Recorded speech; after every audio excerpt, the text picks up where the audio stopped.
सन 2013 मधील गणपती विसर्जन मिरवणुकीदरम्यान पोलिसांकडून गणपतीची विटंबना झाल्याचा गैरसमज झाल्यानंतर घडलेल्या गोंधळ प्रकरणातील 39 आरोपींची इचलकरंजी येथील जिल्हा व सत्र न्यायालयाने सबळ पुराव्याअभावी निर्दोष मुक्तता केली।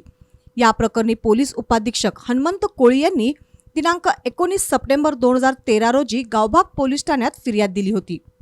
त्यानुसार मलकारी लवटे, संग्राम स्वामी, सुहास माळी, संजय जगताप, मोहन मालवणकर, प्रमोद बचाटे यांच्यासह 39 जणांच्या विरोधात गुन्हा दाखल करण्यात आला होता।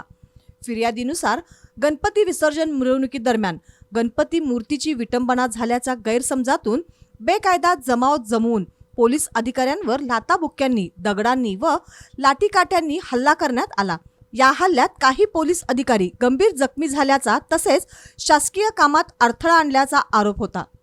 त्यानंतर पोलिसांनी तपास पूर्ण करून न्यायालयात दोषारोपपत्र दाखल केले होते। सुनावणी दरम्यान बचाव पक्षातर्फे घटनास्थळी पंचनामा तसेच विविध वैद्यकीय दाखले मान्य करण्यात आले।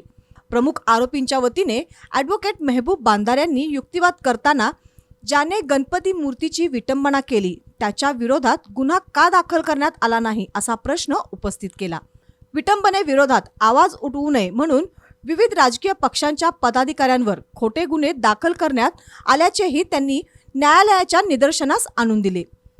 तसेच जमाव मानसिकतेमुळे गोंधळात अनेकांना आरोपी करण्यात आल्याचा युक्तिवादही करण्यात आला।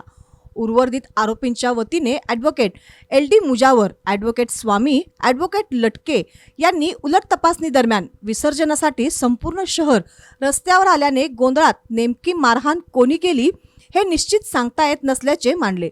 उलट तपासणीतील बाबी व सर्व वकिलांचा युक्तिवाद ग्राह्य धरून न्यायालयाने सर्व आरोपींची सबळ पुराव्याअभावी निर्दोष मुक्तता केली।